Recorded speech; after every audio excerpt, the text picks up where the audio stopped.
Hello વિદ્યાર્થી મિત્રો, રાધે રાધે. તો આપણે આજે એક નવા વિડીયોની ઇન્ફોર્મેશન સાથે આવી ગયા છે, બરાબર. કે જે લોકો હમણાં નવા નવા ભરતી બહુ આવે છે, તો સરકારી કર્મચારી બનવાના છે તેના માટે.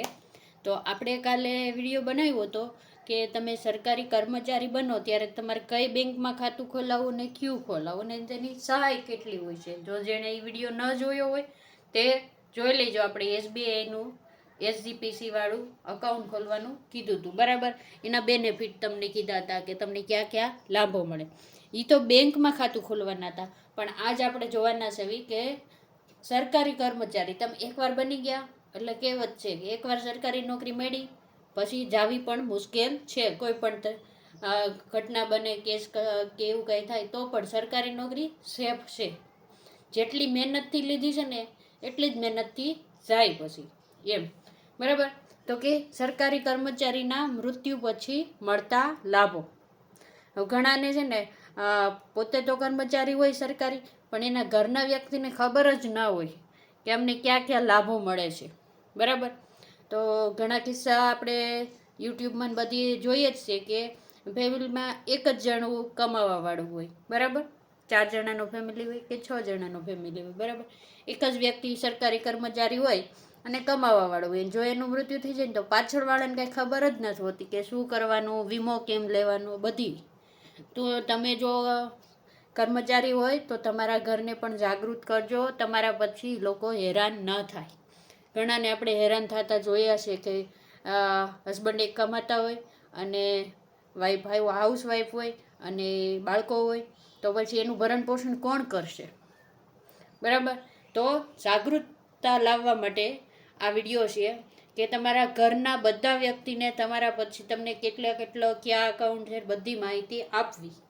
અને એવું લાગે તો એક એક ઝેરોક્સ ઘરે રાખી દેવી, સેટ બનાવીને, તમારું જેટલું પણ ઇન્વેસ્ટમેન્ટ હોય એ બધું. આપણે કાલે પણ એ જ કીધું હતું કે કોઈ પણ એક તો ફેમિલી મેમ્બર એવો હોય જ જેના ઉપર તમે આંખ બંધ કરીને વિશ્વાસ કરી શકતા હોય. બધા કાંઈ લઈને વિશ્વાસઘાતી ના હોય, બરાબર. તો ધ્યાન રાખજો અને એક વ્યક્તિને તમારા બધા સિક્રેટ કહેજો, બરાબર. ઇન્વેસ્ટમેન્ટથી લઈને બધું, બરાબર. તો હવે આપણે જોઈએ કે એક તો સરકારી નોકરી અત્યારે તો એની એમ સમજો ને કે 2027માં ચૂંટણી આવવાની છે, એટલે અત્યારે સરકારી નોકરીની ભરતી જ આવ્યા રાખી છે. તમે જુઓ, સીસીઈની આવે છે, જુનિયર ક્લાર્ક આવશે, પછી ટેટ 1ની તો આવી જ ગઈ, પાછળથી ટાટ સેકન્ડરી ને હાઈ સેકન્ડરીની પણ આવવાની જ છે, તમને ખબર છે. પછી ટેટ 1 વાળાને તો બલ્લે બલ્લે છે કે 10 વર્ષનું ભરતી કેલેન્ડરે આપી દીધું છે, બરાબર. તમે યુટ્યુબમાં જોયું જ હશે. તો આપણે એ જે નવા લાગેલા હોય ને એને કેમાં અકાઉન્ટ ખોલાવવું એ આપણો પાછલો વિડીયો જોઈ લેજો.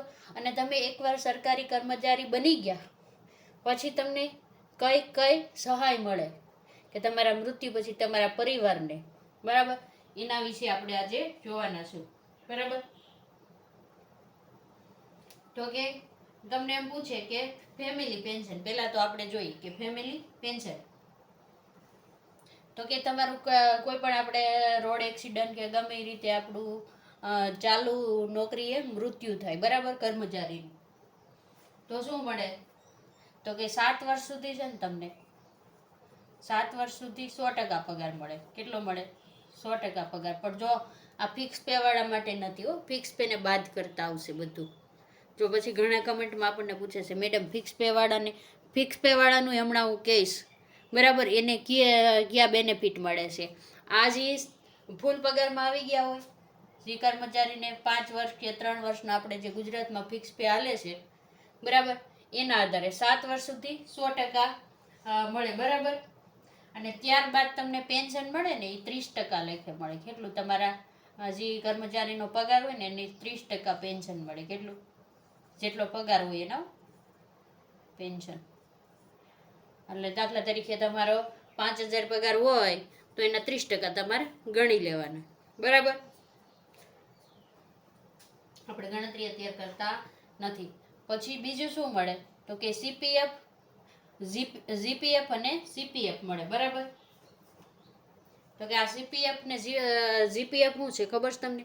તમે નોકરી ચાલુ કરી ને ત્યારથી તમારી 10 થી 14% વચ્ચે કપાત હોય, તમને ખબર હોય તો.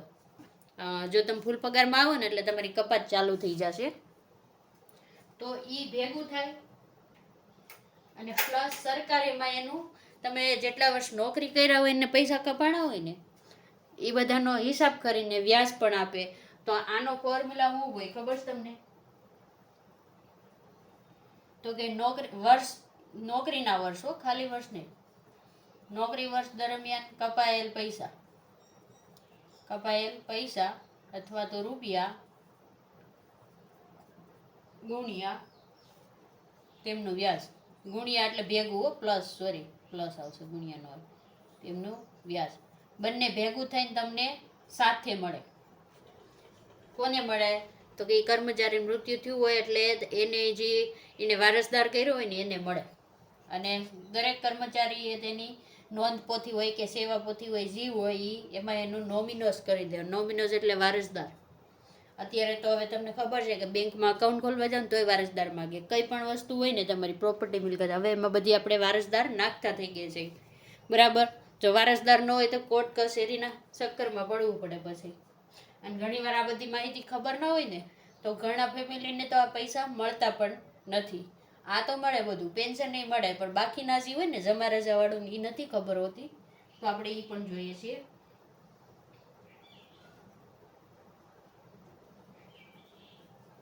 એ કે ગ્રેચ્યુઇટી કેટલું મળે. બરાબર? તો કે છેલ્લો બેઝિક પગાર તમારો હોય ને જી, કે દાખલા તરીકે તમે ફૂલ પગારમાં આવ્યા અને તમારો 35,000 પગાર છે. કેટલો? 35,000. પ્લસ તમને ખબર છે કે આજના જ ન્યૂઝ તમે જોઈ લો કે ગુજરાતમાં મોંઘવારી ભથ્થું કેટલા ટકા વધાર્યું? તો કે 2%. 2% મોંઘવારી ભથ્થું વધ્યું. કેટલું વધ્યું? મોંઘવારી ભથ્થું. અને તમે મોંઘવારી ભથ્થું કયો અથવા ડીએ કયો, ડીએ. બરાબર? 2% વધ્યું. તો પહેલાં આપણું કેટલું હતું? 58% હતું. તો આ 2% વધી ગયું તો 60% થઈ ગયું. હવે તમને એમ થશે કે આ 2% ક્યારથી લાગુ પડશે મોંઘવારી ભથ્થું? તો કે એ 1 જૂનથી લાગુ પડશે, 2026. હો, એટલે 60% મોંઘવારી ભથ્થું આવશે. બરાબર? હવે તમને ખબર છે કે 35,000 પગાર હોય ને એના પાછા 60% કરવાના. કેટલા કરવાના? 60% પગાર થાય. બરાબર? જો આપણે આડાહવડી રકમ લખાઈ ગઈ હોય તો જોઈ લેજો તમે. આનું આપણે કાઢીએ ને તો બરાબર, હવે આ બેનું ગુણાકાર કરો તો કેટલા થાય? 6 5 30, 6 13 18 19 20 ને 21. 21,000 આ અને 35,000 આ. બરાબર? તો શું થયું? તમારો પગાર થયો 56,000. કેટલો થયો?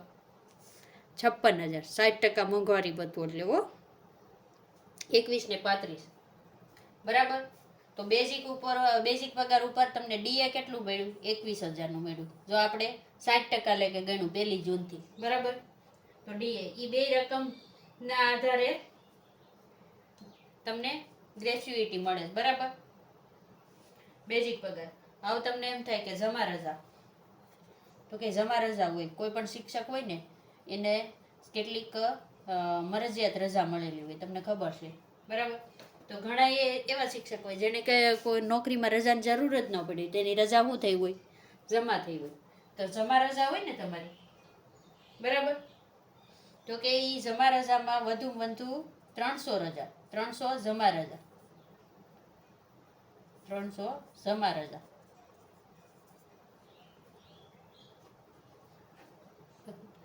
જે હોય ને એનું તમને રોકડમાં રૂપાંતર કરી દે. રોકડમાં રૂપાંતર એટલે હું ખબર છે તમને? આ રજા જે હોય ને એના તમને રોકડમાં પૈસા આપી દે. જો કર્મચારીની રજા જમા જેટલી પડી હોય, આ તો મિનિમમ 300 છે, ઘણાની 100 પડી હોય કે 50 પડી હોય, એ રીતે સરકાર પૈસા આપી દે તમને. બરાબર? પછી છે ઉચ્ચ નાણાકીય સહાય. બરાબર? તો કે આમાં શું હોય ખબર છે?